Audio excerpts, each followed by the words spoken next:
Before we start, hit that subscribe button to support Battleground Times and drop a comment telling me where you're watching from. In March 2019, I walked into Area 51 and discovered something that changed everything I thought I knew about reality. For 2 years, I guarded a door we didn't understand, a door that was opening wider every day, and what I saw on the other side still haunts me. This is what really happens at Silo 7. My name is Mason Hale. I'm a sergeant in the United States Army Special Forces, 18 years of service across 4 continents, countries I shouldn't admit visiting, operations I still can't discuss. I wasn't some conspiracy theorist hunting aliens. I was a career soldier who'd seen enough black ops to know most secrets are just boring paperwork. Then the call came. February 2019. Tuesday afternoon at Fort Bragg. I was running training exercises for new Delta operators when my commanding officer pulled me aside. Someone from DoD Special Projects wanted to speak with me. That should have been my first warning. In 18 years, I'd never heard of DO Special Projects as an actual designation. Never heard anyone use that term in official capacity. The interview happened in a windowless conference room, furniture that looked deliberately generic, nothing identifying, nothing memorable. The guy who interviewed me never gave his name, just said I could call him Mr. Graves. No rank, no agency affiliation, nothing. He spent 2 hours asking questions that had nothing to do with my military record, everything to do with my psychological stability. How do you process information that contradicts your understanding of reality? That was his first question. I adjust my understanding based on evidence, I told him. What if the evidence suggests technology that shouldn't exist according to current scientific models? Then the models are incomplete, I said. He nodded like that was exactly what he wanted to hear. Then came the question that should have made me walk out. If you discovered your government possessed capabilities that fundamentally challenged your understanding of what's possible, could you maintain operational security knowing that information could never be disclosed? I said yes, because that's what soldiers do. We keep secrets, we follow orders, we don't ask questions about things above our clearance level. 3 weeks later, I was on an unmarked plane flying into Nevada. 5 other personnel with me.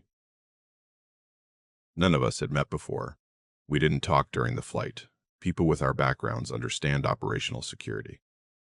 When we landed at what I later learned was Groom Lake, the base that officially doesn't exist, I still thought this was standard security detail for classified aircraft testing. The first 48 hours were normal orientation briefings, security protocols, facility history, standard need-to-know compartmentalization. They assigned me to Security Team Echo, responsible for what they called Special Projects Wing, specifically a structure designated as Silo 7. That's when normal ended. The silos weren't really silos. They were massive underground structures built into the desert floor, accessible only through reinforced elevator shafts that descended at least 300 feet below surface. Silo 7 was the deepest, most restricted, requiring clearance levels I'd never encountered in 2 decades of classified work. My team leader was Travis Kincaid, former Ranger. He'd been at the facility for 22 years. That should have been impossible given normal rotation schedules. He had that look you see in soldiers deployed too long, eyes that have seen things they can't process and just stop trying. Listen carefully, he said during our first shift briefing. What you're about to guard isn't aircraft. It isn't weapons. It isn't anything you've encountered in your previous service. The rules here are different. You don't ask questions. You don't discuss what you see with anyone outside your immediate security team. And most importantly, you never enter the testing chamber without explicit authorization and full protective protocols. Protective protocols for what? I asked. Kincaid looked at me with something like pity. You'll understand after your first observation shift. The observation post for Silo 7 was a control room with one-way glass, overlooking what they called the testing chamber, roughly the size of a basketball court. Walls covered in metallic composite that seemed to absorb light rather than reflect it, and in the center sat an object, about 12 feet in diameter, roughly spherical, with geometric patterns that hurt to look at directly, like your eyes couldn't quite focus on its actual shape. What is that? I asked Kincaid. We call it the artifact, he said. recovered in 1989 from a location I can't disclose. No identifying marks, no visible power source, no method of construction our material scientists can explain. It's been sitting in that chamber for 30 years, and we still don't know who made it or what it's supposed to do. If we don't know what it does, why am I guarding it? That's when Consid gestured to the monitoring equipment. Because sometimes it activates, he said, and when it does, anyone in the chamber reports experiences that are problematic. Over my first week, I learned what problematic meant. The artifact would activate randomly, anywhere from once a day to once a week. No predictable pattern. The activation was always the same. A low-frequency hum you felt in your bones more than heard, followed by subtle distortion in the air around the object, like heat shimmer but colder somehow. During my third shift, I witnessed my first activation. 2 research scientists were in the chamber taking readings. When the hum started, they immediately moved toward the exit, but one of them wasn't fast enough. Dr. Elias Ward was still within 15 feet of the artifact when the distortion intensified. What happened next made me question everything I thought I understood about reality. Dr. Ward stopped moving, just froze mid-step like someone hit pause on a video. But his eyes were still moving, tracking back and forth with obvious panic. Through the observation glass, I could see his mouth trying to form words. No sound came out. The distortion around the artifact pulsed once, twice. Then Dr. Ward collapsed. Medical team extracted him within 90 seconds. But the damage was done. When he regained consciousness in the facility's medical wing, Dr. Ward wasn't the same person who'd entered that chamber. He could speak, could move, could perform basic functions, but something fundamental had changed. I was assigned to his security detail during the 72-hour observation period. That's where I learned what the Gatekeeper Project was really about. Dr. Ward would sit in his observation room staring at nothing, occasionally speaking in fragments the psychiatric staff recorded. Most of it was nonsense, but some of it was terrifying in its specificity. "The doors are opening," he said on the second day. "Not here. Everywhere. The frequency is changing, and they're going to notice. We're making too much noise." "We're making too much noise?" the psychiatrist asked. Dr. Ward looked at her with eyes that seemed too aware, too focused. "The things that live in the spaces between spaces," he said. "The ones who built the gates. We're not supposed to open them from this side. That's the rule. That's always been the rule."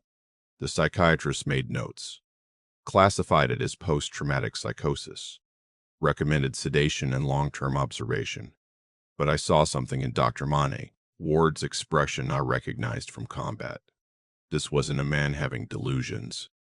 This was a man who'd seen something true and terrifying, trying desperately to communicate it before they made him forget. They transferred him out after 5 days. I never saw Dr. Ward again. When I asked Kincaid what happened to exposure victims after they left the facility, he just said they're taken care of. That's all you need to know. Over the next 3 months, I witnessed 17 more activation events. Some lasted seconds. Others continued for minutes. Each time personnel caught in the effect zone experienced the same temporary paralysis, followed by psychological changes ranging from mild personality shifts to complete cognitive breakdown. But here's what nobody was saying officially, which you could only learn by paying attention to patterns. The artifact wasn't activating randomly. It was responding. Every activation correlated with specific activities elsewhere in the facility, when they ran certain experiments in adjacent silos, when they tested particular frequency generators, when they activated what they called quantum resonance equipment. The artifact would wake up. It took me 4 months to understand what was really happening at Silo 7. Another 2 months to accept it. The artifact wasn't alien technology we'd recovered and were trying to understand. It was a detection system, a warning beacon. And we'd spent 30 years poking it with progressively more sophisticated instruments, trying to make it do something useful, completely unaware that every activation was sending a signal outward, calling something, or someone. I learned this from Logan Voss, research physicist who'd been at the facility for 11 years, had clearance to see analysis that security personnel weren't supposed to access. He started leaving notes in places he knew I'd find them during patrol routes. Nothing obvious. Just fragments of information that wouldn't make sense to anyone not paying attention to patterns. The frequency spectrum during activation matches nothing in nature, one note said. But it matches signals we've detected from deep space. Signals that shouldn't exist according to current physics. Another note read, exposure victims report seeing the same impossible structures. The same geometric patterns that don't conform to three-dimensional space. This isn't hallucination. This is perception of something real that human neurology isn't designed to process. The final note I found from Voss was different. It wasn't hidden in my patrol route, it was taped to my locker, which should have been impossible given facility security. It said they know I've been documenting the correlation data. They're going to transfer me before I can complete the analysis. If you want to understand what the Gatekeeper Project really does, watch the activation scheduled for 0300 hours Friday. Don't watch from the observation post. Position yourself at the northeast corner of the chamber floor. Outside the marked safe zone, you'll see what they don't want anyone to see. Voss was transferred that afternoon. His personal effects cleared out within an hour. When I tried to access his research files, I found they'd been purged from the system. I should have reported the notes, should have flagged the security breach, should have done my job and maintained protocols. But 18 years of military service taught me one crucial lesson. When someone with comprehensive access goes out of their way to warn you, you pay attention. Friday at 0247 hours, I positioned myself exactly where Voss indicated. Violation of every safety protocol and security regulation. Northeast corner of the chamber floor, 15 feet outside the marked safe zone. Clear line of sight to the artifact. At 0300 hours, the scheduled activation began. The hum started as always. That subsonic vibration that made your teeth ache and your vision blur. The distortion effect around the artifact intensified. Heat shimmer that moved in ways heat doesn't move, following patterns that shouldn't exist in normal space. And then I saw what Voss wanted me to see. When you're positioned at the right angle, outside the safe zone but not close enough for full exposure, you can see through the distortion. Not clearly, not completely, but enough to understand what the artifact actually does. It creates a window, a hole in space that opens onto somewhere else, somewhere that isn't part of our reality. Through that window I saw structures, vast, impossible architecture that seemed to exist in more dimensions than three. Geometric patterns that moved and shifted and reconfigured themselves according to rules that made my brain hurt trying to comprehend. And in the spaces between those structures, I saw things moving. Not aliens like you imagined from movies. Not physical beings at all, really. More like presences. Intelligence without form. Awareness without body. Something that existed as pure information or consciousness. Some property of reality we don't have words for. And they saw me. I felt their attention focus on my position with the weight of something cosmic. Something so far beyond human scale that the mere fact of being noticed should have destroyed my sanity. They looked through that window, through the artifact we've been carelessly activating for 3 decades, and they saw that humans had found a gate, were trying to force it open. The activation lasted 7 seconds. That's what the official logs recorded. To me, it felt like hours. When the distortion finally collapsed and the artifact went dormant, I was on my knees. Bleeding from my nose and ears, tactical computer showing elevated heart rate and neural activity that should have triggered medical alerts. But I'd been positioned outside sensor range. Nobody knew I'd seen what I'd seen. Nobody except whoever was monitoring facility surveillance. Apparently they weren't paying close enough attention at 3 o'clock in the morning on a random Friday. Did notice one security guard standing 15 feet out of position. That was my first real look at what the Gatekeeper Project was actually doing. And it was only the beginning of understanding how completely screwed we all were. After that night, I couldn't look at the artifact the same way. Couldn't think about our security protocols as protecting recovered technology. We weren't guarding some ancient alien relic that might give us tactical advantages. We were standing guard next to a door, and we'd been knocking on it for 30 years, completely unaware that eventually someone was going to answer. The morning after my unauthorized observation, I reported for duty. Expected to be detained. questioned, maybe court-martialed for violating safety zones. But nothing happened. My shift proceeded normally. Kincaid reviewed overnight logs without comment. The facility continued operating with the same mechanical efficiency it always did. Either surveillance hadn't caught my position breach, or someone decided it wasn't worth addressing. I wasn't sure which possibility disturbed me more. What changed was my perspective. Once you've seen through that window, once you've felt the attention of something vast and incomprehensible focused on you, everything else at the facility becomes transparent. All the compartmentalization, all the security protocols, all the careful documentation of activation events suddenly revealed their true purpose. We weren't researching the artifact, we were feeding it. Every test, every scan, every attempt to make it perform some useful function was actually giving it more data about us, more information about human technology, human capabilities, human awareness. We were teaching it to interface with our reality, and through it, teaching whatever existed on the other side how to potentially cross over. The realization should have sent me straight to Facility Command with a security breach report. But military training teaches certain truths about classified operations. When something is compartmentalized at this level, when protocols exist to prevent personnel from discussing what they observe, it's because someone higher up doesn't want those observations questioned. They knew. Someone in the chain of command understood exactly what the artifact was, what we were doing by activating it, and they decided to continue anyway. I needed to understand why, needed to know what possible justification existed for deliberately opening communication with entities that existed outside our dimensional framework. The only way to get answers was to start asking questions, carefully enough that I wouldn't get immediately transferred like Voss. My opportunity came during a routine briefing 6 days after my unauthorized observation. Kincaid was reviewing updated safety protocols when Damon Kearney, one of the newer security team members, asked the question we'd all been thinking. "Sir, if the artifact is so dangerous, why do we keep activating it? Why not just seal it and leave it dormant?" The briefing room went silent. In 3 months at the facility, nobody had directly questioned the purpose of the testing program. Kearney realized his mistake immediately, tried to backtrack, but Kincaid held up a hand. "That's a fair question," he said, "and since you've all been cleared to appropriate levels, you deserve an answer." He pulled up a presentation on the briefing room screen. Classification markers I'd never seen before. "The artifact isn't the only one," he said. "Between 1947 and 2003, we recovered 17 similar objects from various locations globally. 14 are in storage at other facilities.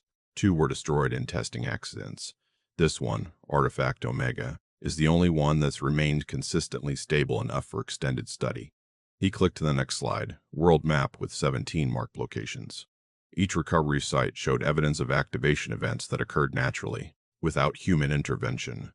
Localized distortions in space-time, temporary appearances of structures or phenomena that shouldn't exist according to physics, and in 3 cases, complete disappearances of human populations within a 5-mile radius of the recovery site. The implications were staggering. This wasn't about alien technology we'd stumbled across. This was something systematically appearing across Earth's surface. Something that had been interacting with human populations for at least 70 years, probably longer. The Gatekeeper Protocol, Kincaid continued, was established after the disappearances to determine whether these objects represent a threat that requires neutralization or an opportunity that requires exploitation. Every activation test is designed to gather data that brings us closer to understanding what these things are, where they come from, and most importantly, whether we can control them. "Control them for what purpose?" I asked, keeping my tone neutral. "Professional." Kincaid looked at me for a long moment. "That's above your clearance level, Sergeant Hale. But I'll tell you this much. If a hostile nation or non-state actor gains control of even one functional artifact and figures out how to weaponize it before we do, the implications for global security would be catastrophic." There it was. The justification that made all the risk acceptable. Not scientific curiosity. Not desire to understand the universe. Just the same old human fear. If we don't figure out how to control this first, someone else will, and they might use it against us. The briefing continued, but I'd heard enough. The Gatekeeper Protocol wasn't designed to protect humanity from whatever existed on the other side. It was designed to make sure we controlled access to that other side, regardless of whether opening those windows was wise or safe or compatible with continued human existence. Over the next month, I started documenting everything I observed, not through official channels. Personal record kept on equipment not connected to facility networks. Every activation event, every exposure incident, every fragment of information I could gather about what the testing program was actually trying to achieve. The pattern became clear. Activation frequency was increasing. In my first month at the facility, the artifact activated maybe 8 times. By my 4th month, we were seeing activations almost daily, sometimes multiple times per day. And with each activation, the duration was extending. What started as 3 to 5 second events were now lasting 30 seconds, a minute, occasionally longer. The distortion effects were intensifying too. Personnel caught in exposure zones showing more severe psychological impacts, taking longer to stabilize after incidents. In several cases, never fully recovering their pre-exposure cognitive baseline. But the testing continued. In fact, it accelerated. Whatever data they were gathering, whatever progress they were making toward control, it was apparently worth the increasing casualties and deteriorating safety margins. The breaking point came during an activation event on June 17, 2020. I was pulling standard observation shift when alarms started blaring. Not the normal activation warnings, full facility lockdown protocols. Through the observation glass, I watched the artifact activate with intensity I'd never witnessed. The distortion effect expanded beyond its normal radius, filling almost half the testing chamber. And in that distortion, I could see clearly now what I'd only glimpsed during my unauthorized observation. The window was opening wider, the structures on the other side visible without needing specific angles. Geometric impossibilities that hurt to perceive directly. Architecture that seemed to fold in on itself while simultaneously expanding outward. Patterns existing in more dimensions than human vision was designed to process. And something was coming through. Not physically. Not yet. But I could see the attempt. Feel the pressure of something vast trying to force its way from whatever space it occupied into ours. The air in the testing chamber warped and twisted. Monitoring equipment going haywire. Recording readings that shouldn't be possible. The activation lasted 4 minutes and 37 seconds. When it finally collapsed, the testing chamber was empty. But something fundamental had changed. The artifact itself looked different. Its geometric patterns more defined, more active somehow. 3 research scientists monitoring the event from observation post were hospitalized with what medical staff called perceptual damage. They could see things that weren't there, or more accurately, they could suddenly perceive things that had always been there. That human neurology normally filters out. One of them, Dr. Marcus Troy, kept repeating the same phrase during psychological evaluation. They're already here. They've always been here. We just couldn't see them until we opened the gate. That night, I made my decision. Whatever the Gatekeeper Protocol was trying to achieve, whatever control they thought they could establish over the artifact, and what it connected to, they were failing. The activations were getting stronger, the breaches getting wider, and something on the other side was learning how to cross over. I needed to find someone with higher clearance who might actually listen, someone who could get this information to oversight committees or command structures that could override the compartmentalized authority running these tests. That's when I met Colonel Sarah Mackenzie. She arrived at the facility 3 days after the June 17th incident, brought in as part of safety review, following hospitalization of multiple researchers. I'd seen officers like her before, career military with enough decorations and classified deployments that they'd earned the right to ask hard questions without getting buried in security protocols. I requested private meeting through proper channels, citing concerns about security protocol effectiveness. To my surprise, she agreed. We met in a conference room I'd verified wasn't monitored. I told her everything. The unauthorized observation, what I'd seen through the distortion, the increasing activation intensity, my assessment that we weren't controlling the artifact so much as feeding it information about our reality.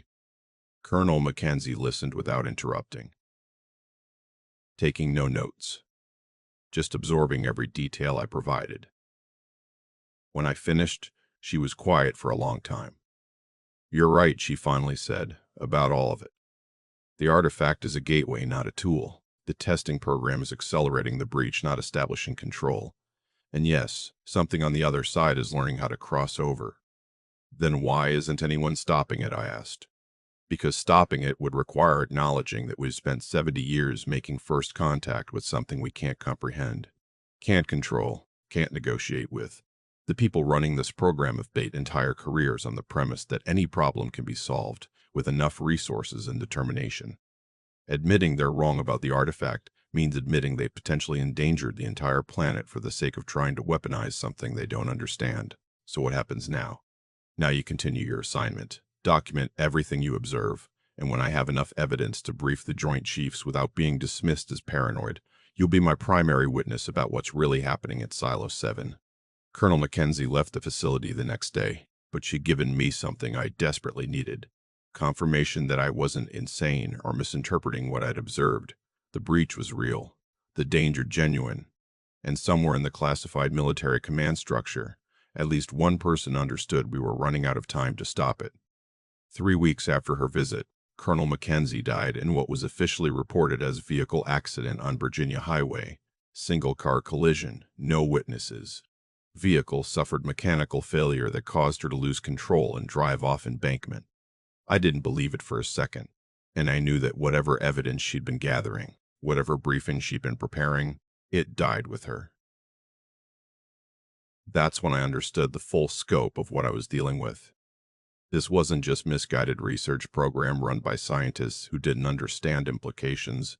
This was something darker, something that knew exactly what it was doing and was willing to eliminate anyone who threatened to expose it. After Colonel Mackenzie's death, I became more careful. No more official meetings, no more paper trails, no more attempts to work through proper channels. If I was going to stop what was happening at Silo 7, it would have to be through methods that couldn't be traced back to me, until I was ready to burn every bridge and accept the consequences. But being careful didn't mean being passive.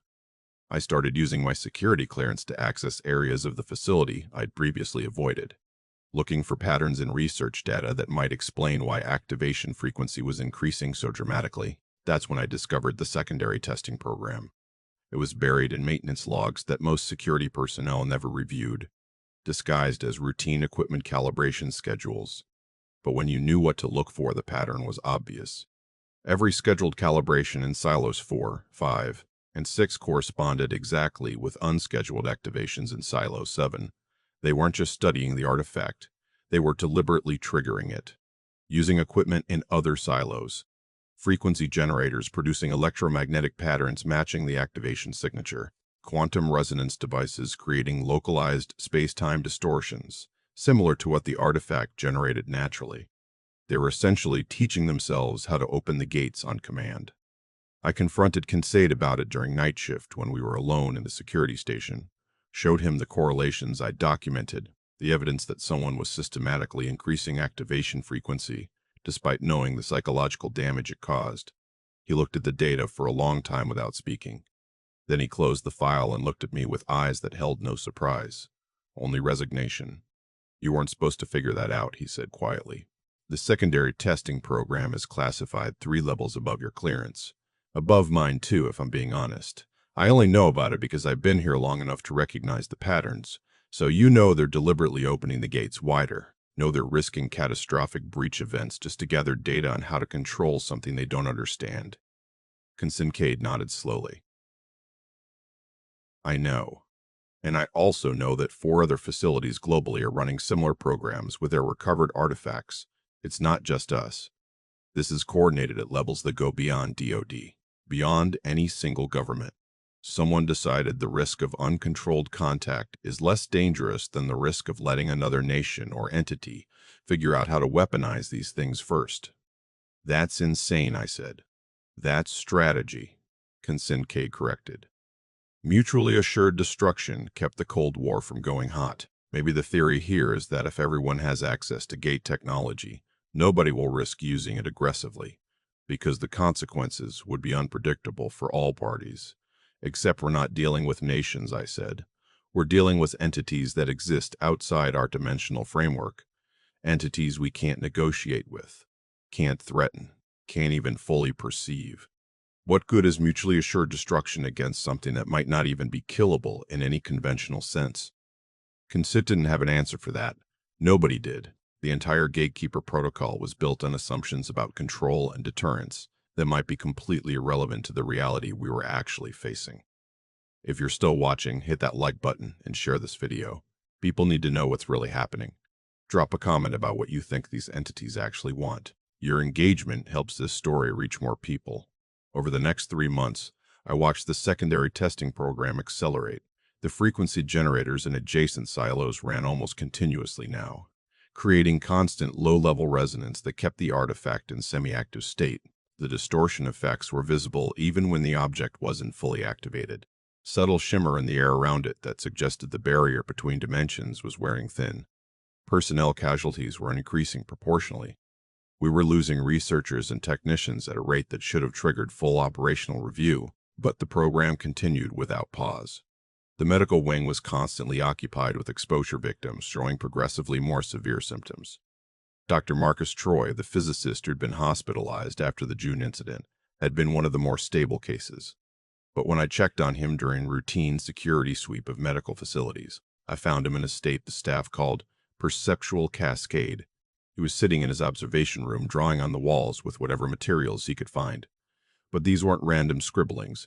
They were geometric patterns, mathematical equations, diagrams of structures that seemed to shift and change when you looked at them from different angles. "You're teaching me," he said, when he noticed me watching through the observation window. His voice was calm, almost serene, completely unlike the panicked confusion he'd shown in immediate aftermath of his exposure. "Every time the artifact activates, I can see a little more clearly, understand a little more of their mathematics, their physics, their way of perceiving reality. Dr. Troy, you need to rest. Let the medication help you stabilize."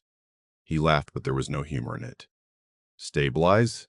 You mean forget? Return to the limited perception that lets humans function without seeing how thin the barriers really are.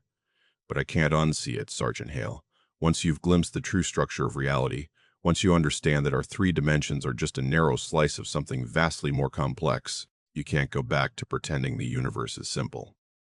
The psychiatric staff increased his sedation after that conversation, noting in his file that he was becoming detached from baseline reality parameters.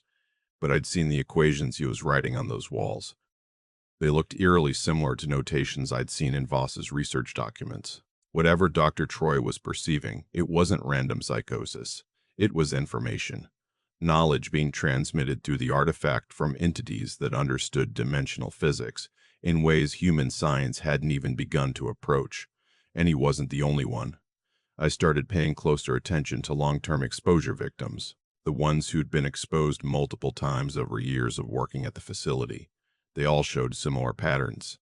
Initial confusion and distress followed by a period of apparent recovery, then gradual shift into what medical staff called alternative perception frameworks. They could see things, predict activation events seconds before they occurred, described structures and patterns that would later appear in the artifact's distortion field. Some of them even claimed they could feel the presence of the entities on the other side, sense their attention and intentions in ways that normal human perception couldn't access. The facility was treating this as contamination, as psychological damage that needed to be contained and corrected. But what if it wasn't damage at all? What if repeated exposure to the artifact was actually expanding human perception, allowing us to see aspects of reality we'd evolved to filter out because they weren't necessary for survival in 3-dimensional space? That possibility terrified me more than any threat of hostile invasion, because if the Gatekeeper Protocol was accidentally creating humans with expanded dimensional awareness, humans who could perceive and potentially interact with the entities on the other side, then we were just opening doors. We were transforming ourselves into something that could walk through those doors, and we were doing it without any understanding of what that transformation might cost, what we might lose of our humanity in the process of gaining perception beyond human limits. I tried to document these observations, tried to compile evidence that the exposure effects might be something other than simple neurological damage, but without medical clearance or research credentials, I had no way to verify my theories. or present them to anyone who might take them seriously. Then in September 2021, something happened that changed everything. One of the long-term exposure victims, a researcher named Dr. Ellen Vasquez, escaped from the medical wing. Security protocols activated immediately. But she wasn't trying to leave the facility. She was heading toward Silo 7, moving with purpose and confidence through restricted areas as if she knew exactly where every camera and guard post was positioned. I was part of the team that intercepted her just outside the testing chamber. She didn't resist, didn't try to fight or flee. She just looked at us with eyes that seemed to see through us, past us, into dimensions we couldn't perceive. "It's almost ready," she said calmly. "The frequency is stabilizing. The entities have been preparing their side of the gateway, learning our dimensional parameters, adapting their perceptual framework to be compatible with ours. When the next major activation occurs, the breach won't close. The gate will stay open permanently, and they'll finally be able to cross over fully into our reality." The security team treated this as delusional rambling, sedated her, returned her to medical containment, but I'd seen the certainty in her expression, heard the specificity in her predictions. This wasn't psychosis. This was someone who'd been changed by exposure to the artifact, who'd gained access to information that normal human perception couldn't detect. And if she was right, if the entities on the other side were actively working to stabilize the breach, then the Gatekeeper protocol wasn't controlling anything. We were just responding to a process that had been initiated long before we started our testing program. Possibly decades or centuries ago, when the artifacts first appeared on Earth, we weren't opening the gates. We were just accelerating something that was always going to happen, something that had been planned and prepared by intelligences that operated on timescales and with purposes we couldn't begin to comprehend. That realization, that understanding that we might be completely irrelevant to a process we thought we were controlling, made everything else fall into perspective. The secondary testing program. The acceleration of activations. The casualties and transformations we were witnessing. None of it mattered. We were just noise in a signal that had been transmitting for far longer than human civilization had existed. The only question was whether we'd be ready when the gate finally opened permanently. Whether we'd choose to meet what came through with understanding or with fear. The opportunity to find out came sooner than I expected. October 23rd, 2021. 02147 hours. I was pulling evening security rotation when every alarm in Silo 7 activated simultaneously. Not the standard activation warning. Not even the containment breach protocol. This was something I'd never heard before. The facility-wide evacuation signal. Through the observation post glass, I could see why. The artifact wasn't just activating, it was opening. The distortion effect had expanded to fill the entire testing chamber, and through it, the structures on the other side were more visible than ever before. Vast geometric architectures that seemed to exist simultaneously in multiple dimensions, moving and reconfiguring according to rules that made my head ache just trying to track them. But more disturbing than the structures were the presences. The intelligence without form that I'd glimpsed during my unauthorized observation was now clearly visible through the breach. Multiple entities, if you could call them that, moving through that impossible space with purpose and direction, and they were coming toward our side. Kincaid was shouting evacuation orders, but I couldn't move. Couldn't look away from what was happening in that chamber, because for the first time I understood what these entities actually were. They weren't aliens from another planet. They weren't extraterrestrial visitors or ancient cosmic beings. They were something that existed in space that our reality overlapped with but normally couldn't interact with. Different dimensional frameworks that occupied the same location as Earth, but at angles to our three-dimensional space that made them invisible, intangible, undetectable by any human sense or instrument, until we built doors, until we found the artifacts and started deliberately activating them, creating windows between our reality and theirs. The breach lasted 17 minutes. In that time, I watched 3 of those entities come close enough to the window that I could almost perceive their actual structure. They weren't hostile in any way I could recognize. There was no aggression, no malevolence, just curiosity. The same kind of interest you might show if you discovered ants had somehow figured out how to knock on your door. When the activation finally collapsed and the artifact went dormant, The testing chamber was fundamentally altered. The walls showed patterns that hadn't been there before, geometric designs burned into the metallic composite at molecular depth. The air itself seemed different, like the atmosphere in the chamber wasn't quite the same mixture it should be. And the artifact had changed. Its surface was covered in symbols now, glowing faintly with some internal light source. Not written language, but something more fundamental. Mathematical relationships, maybe, or physical laws expressed as geometric patterns. The facility went into lockdown mode. All research suspended. All activations canceled. All personnel restricted to essential duties, only while assessment teams tried to determine what had happened and whether it was safe to continue operations. That's when I found Voss's final message. It wasn't hidden in my usual patrol route. It was in my quarters, taped to the inside of my locker where only I would find it, written on paper that had yellowed with age. Dated 3 days before he'd been transferred. Mason, it read. If you're reading this, I'm either dead or reassigned permanently to somewhere I can't risk communicating from. What you saw during the unauthorized observation was real. What you're starting to understand about the Gatekeeper Protocol is accurate, but there's more you need to know. The artifacts aren't recovered technology. They're planted, deliberately placed across Earth's surface by the entities that exist on the other side, not as weapons or invasion tools, but as communication devices. They want contact. They've been trying to establish it for centuries, maybe longer. Every mythology about demons and angels and beings from other realms, every religious experience of divine presence or cosmic awareness, those were probably brief, accidental connections to the reality these entities inhabit. The artifacts were supposed to make that connection stable and controlled. But we've spent 70 years treating them as threats or resources to exploit rather than as the communication devices they actually are. And now we've finally activated them enough that the entities on the other side are starting to respond in ways we can detect. The question isn't whether contact is coming. It's coming. The question is whether it happens through controlled communication or through breaches we can't manage. The Gatekeeper Protocol was supposed to prevent the latter, but I think it's actually accelerating it. If you're reading this, it means something significant has happened. A major breach, probably. The entities attempting to fully cross over. When that happens, you'll have a choice. Help the facility continue trying to control something they don't understand, or do what I couldn't.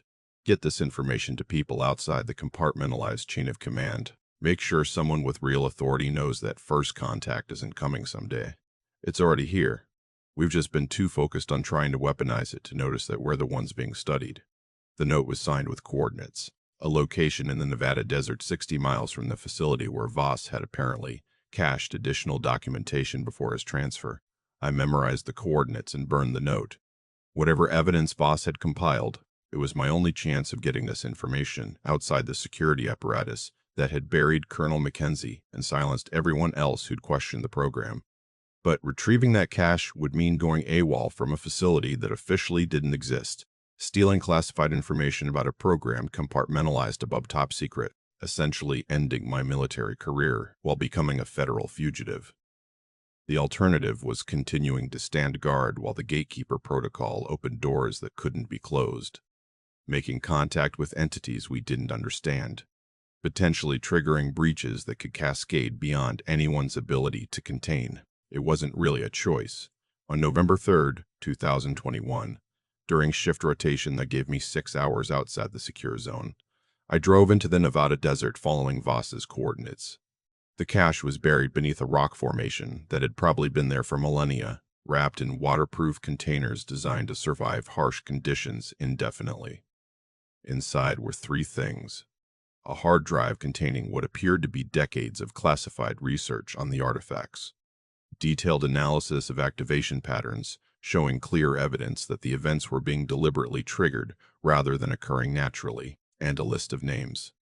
Scientists, military officers, government officials who'd raised concerns about the Gatekeeper Protocol over the past 30 years.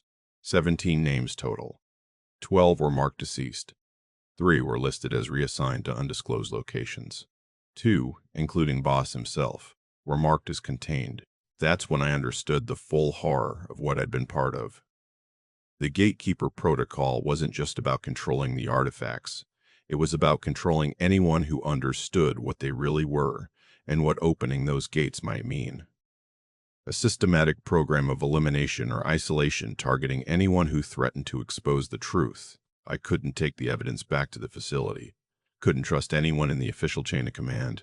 The only option was to do what Colonel Mackenzie had been trying to do. Get this information to people outside the military structure who might actually have the authority and independence to act on it. I never went back to Area 51. Instead, I copied the data from Voss's drive onto encrypted storage and mailed it to 3 different investigative journalists known for handling classified information responsibly. Then I drove to a small town in Arizona and disappeared into the kind of anonymous existence that people with my training can maintain indefinitely. 2 months later, the first stories started appearing. Not the dramatic exposés I'd hoped for, but careful sourced articles about alleged classified programs at rumored Nevada facilities, citing unverified documents that suggested the government had been testing recovered technologies with possible connections to unexplained phenomena. The stories got buried quickly, dismissed as conspiracy theories, denied through official channels. But the information was out there, people were asking questions, and somewhere in the security apparatus that had been protecting the Gatekeeper Protocol for 7 decades, someone was probably scrambling to do damage control. I'm recording this testimony 3 years after going AWOL. I've moved location 17 times. Changed my appearance enough that facial recognition won't work. Used every evasion technique I learned in 18 years of Special Forces operations to stay ahead of whoever might be looking for me, but I know it's only a matter of time before they find me. People don't just walk away from programs at that classification level. The fact that I've lasted this long probably means they're more focused on containing the breach than hunting one former security guard who stole some files. Because here's what I learned in my final weeks monitoring Silo 7's activity logs from outside the facility. The activations haven't stopped. If anything, they've accelerated. The artifact is now activating multiple times daily, each event lasting longer than the last. Each breach opening wider than before, whatever the entities on the other side want, whatever purpose those communication devices were meant to serve. We've moved past the point where controlled contact is possible. The doors are open, the windows are widening, and something that exists at angles to our reality is learning how to cross over into our dimensional framework. I don't know if that's a threat or an opportunity. Don't know if these entities are dangerous or benevolent or simply indifferent to human concerns. What I know is that first contact is coming, not in some distant future when we're prepared for it, but soon. Maybe months, maybe weeks. And when it happens, the people in charge will have 2 choices. Admit they've been hiding this for 70 years and beg these entities for understanding, or try to fight something that exists in dimensions we can barely perceive using weapons designed for 3-dimensional warfare. I know which option they'll choose. It's the same option they've chosen at every step of the Gatekeeper Protocol. Control through force. Exploitation through technology. Security through isolation. It won't work. You can't control something that doesn't exist fully in your reality. You can't weaponize forces that operate according to physical laws you don't comprehend. You can't fight entities that can simply step sideways out of your dimensional framework and be as untouchable as ghosts. Before I finish this part, I want to hear from you. Drop a comment telling me what you think happens when these entities finally cross over completely. Are they hostile? Peaceful? Something we can't even categorize? Your theories matter. Share this video with someone who needs to hear this truth. The Gatekeeper Protocol was supposed to protect humanity from threats beyond our understanding. Instead, it turned us into the threat. We found doors that were meant for communication and tried to turn them into weapons. We encountered intelligence that existed peacefully in spaces adjacent to ours and decided we needed to control or contain it. And now, after 70 years of aggressive research and deliberate activation, we've finally gotten their attention. The entities on the other side of those gates, the intelligences that inhabit dimensions we can't fully perceive, they're aware of us now. They know we've found the artifacts. They know we've been opening the gates, and they're coming to see what we want, to understand why we've been knocking on their door for 7 decades. I hope to God that when they arrive, someone in authority has the wisdom to extend a hand instead of a weapon. Because I've seen what exists on the other side of those gates. I felt their attention focused on our reality, and I know with absolute certainty that if we choose violence, if we try to fight or contain or control them, we will lose. Not because they're stronger or more advanced, though they probably are, but because they exist in a framework of reality that makes conventional warfare meaningless. You can't bomb something that doesn't fully exist in three-dimensional space. You can't contain intelligence that can move through dimensions we can't detect. The only question now is whether humanity can accept that we're not the dominant intelligence in our corner of reality. Whether we can admit that the universe is stranger than we imagined, that other forms of awareness exist in spaces adjacent to ours, and that opening communication with them might require humility instead of hubris. I don't know if we're capable of that kind of humility. 70 years of the Gatekeeper Protocol suggest we're not. But I'm recording this testimony anyway, sending it out through channels that might reach people who could make different choices than the ones that brought us to this point. Because someone needs to know what's really happening at Silo 7. Someone needs to understand that first contact isn't a future possibility. It's happening now. Has been happening for years. We've just been too focused on trying to control it to notice that we're the ones being observed, studied, evaluated by intelligences that have been patiently waiting for us to stop treating their communication devices as threats. The gates are open, the entities are crossing over, and what happens next depends on whether we can finally accept that we're not alone in reality, just isolated in one small dimensional slice of something vastly larger. I was a Special Forces operator who spent 2 years guarding a door we didn't understand, watching scientists try to weaponize something we couldn't control, serving a protocol designed to protect humanity from threats that we ourselves had provoked. Now I'm a fugitive with a hard drive full of classified information and a testimony that most people will dismiss as paranoid conspiracy theory. But somewhere in Nevada, 300 feet below the desert floor, the artifact is still activating, the gates are still opening wider, and something vast and incomprehensible is preparing to step through. When that happens, when first contact finally occurs in a way that can't be hidden or denied or controlled, remember this. We had 70 years to prepare, 70 years to approach this moment with wisdom and humility. Instead, we spent that time trying to turn communication into weapons and curiosity into control. Whatever comes next, whatever the entities from those adjacent dimensions decide to do when they fully cross into our reality, we earned it, not through malice, but through the same fear-driven need for control that has defined every aspect of the Gatekeeper Protocol. I hope that's not our epitaph. I hope someone, somewhere in the chain of command, has the courage to choose a different path before it's too late. But I've spent 18 years in military service, and I've learned one truth about institutions. They don't change direction easily. They don't admit mistakes readily. And they almost never choose humility when control seems like an option. So I'm not optimistic, but I'm still telling this story, still hoping that somewhere we'll hear it and understand that the choice we make in the next few months might determine whether humanity enters a new age of cosmic awareness or becomes a cautionary tale for whoever inherits Earth after we're gone. The Gatekeeper Protocol thought it was protecting us. It was actually isolating us, keeping us trapped in ignorance while something magnificent and terrifying waited patiently for us to open our eyes. Now our eyes are opening. The question is whether we can handle what we see. My name is Mason Hale, Staff Sergeant, United States Army Special Forces, AWOL since November 2021, wanted for theft of classified information in violation of about 40 different national security statutes. And I'm telling you that everything you think you know about Area 51 is wrong. The secrets they're hiding aren't about alien technology or crashed spacecraft.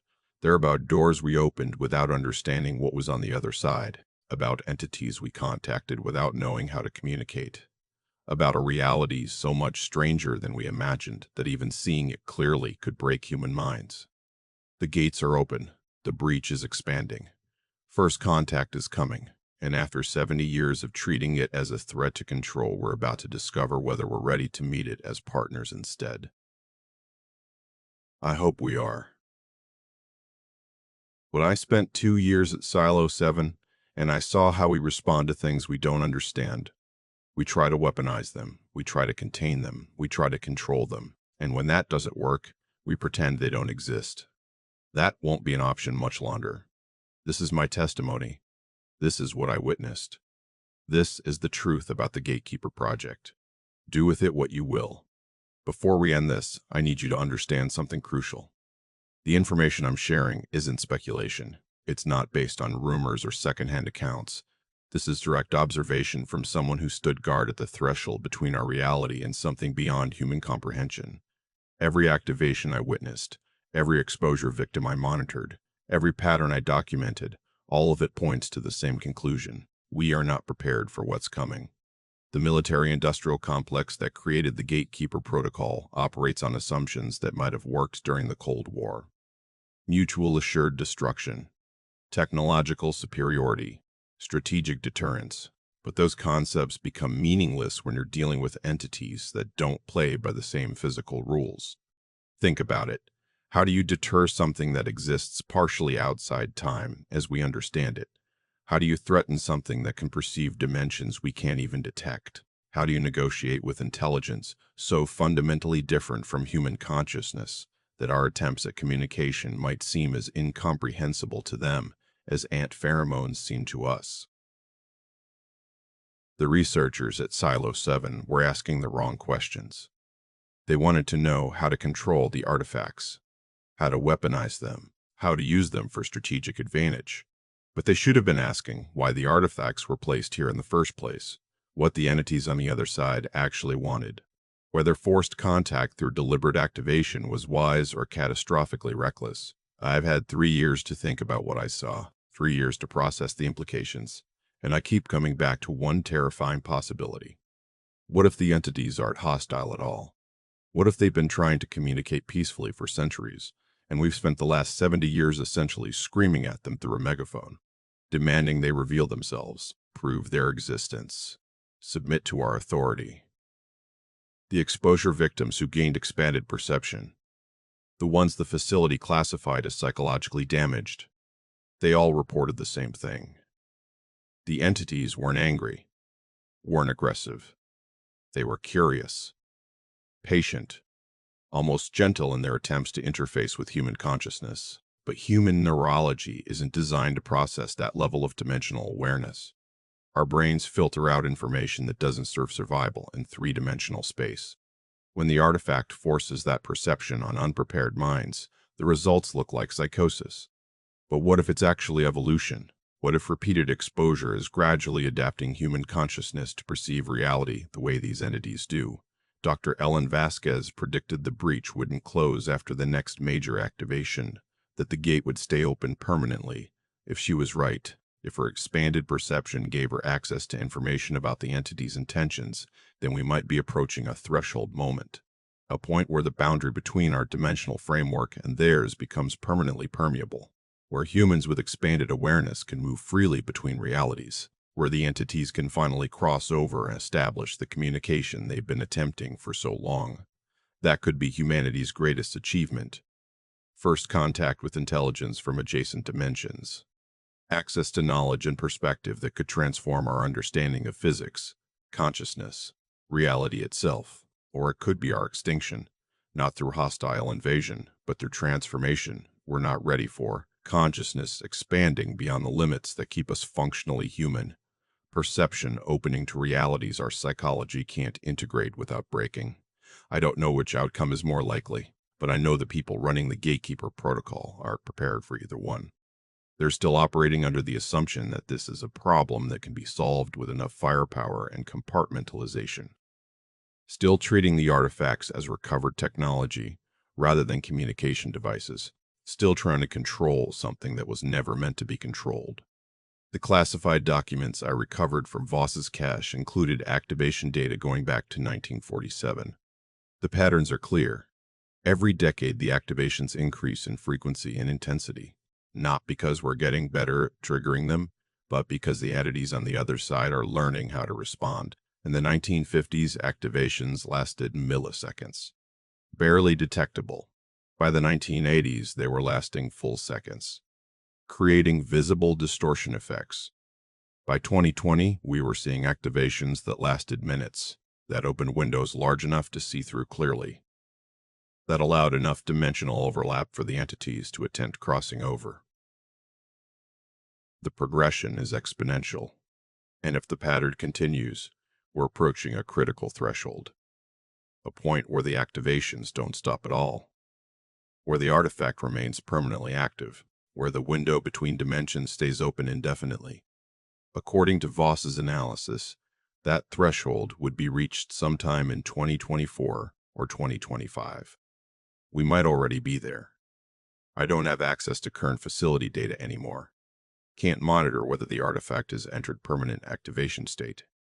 But based on the trajectory I observed, based on Dr. Vasquez's predictions, based on everything I learned during my time at Silo 7, I believe the gate is already open.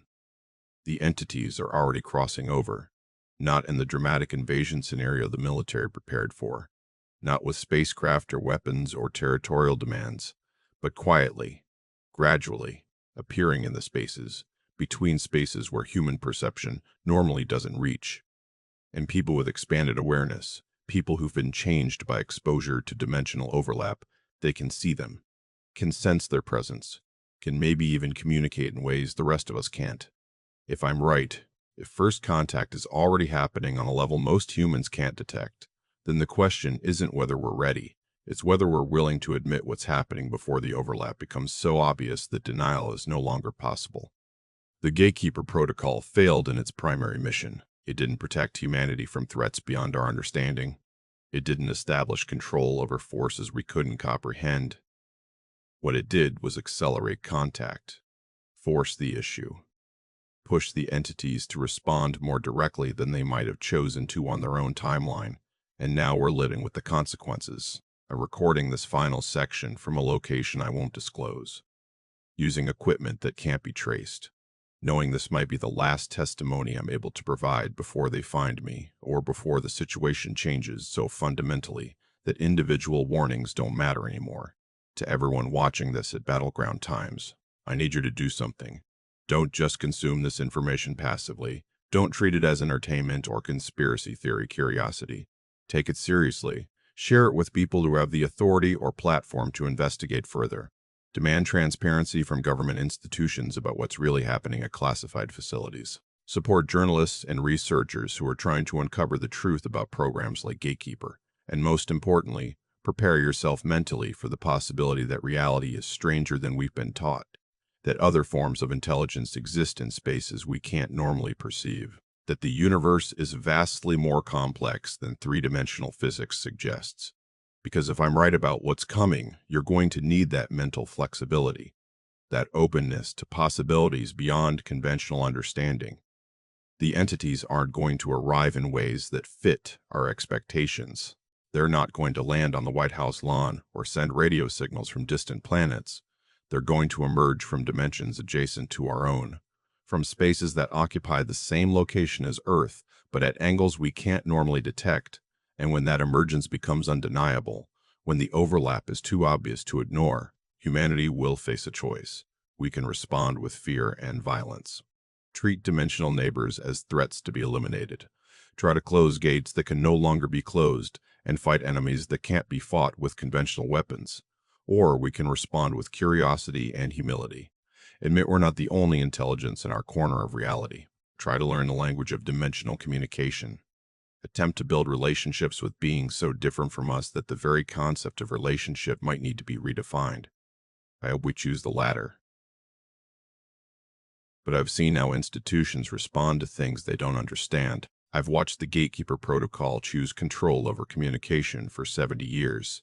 I've witnessed the elimination of anyone who questioned that approach, so I'm not optimistic about humanity's collective wisdom. But I'm still sharing this testimony, because individuals can choose differently than institutions. You can choose curiosity over fear, understanding over control, communication over violence. And if enough individuals make that choice, maybe we can shift the collective response before it's too late. My name is Mason Hale. This is my testimony about the Gatekeeper Project. About Silo 7. About the artifact that opened gates between dimensions. About the entities that exist in spaces adjacent to our reality. About the breach that's expanding. About the contact that's already happening. The gates are open. The entities are here. And what happens next is up to us. Thanks for watching Battleground Times. If this testimony resonated with you, if you think others need to hear this truth, hit that share button. Drop a comment with your thoughts about what we should do when contact becomes undeniable, and subscribe because there's more to this story.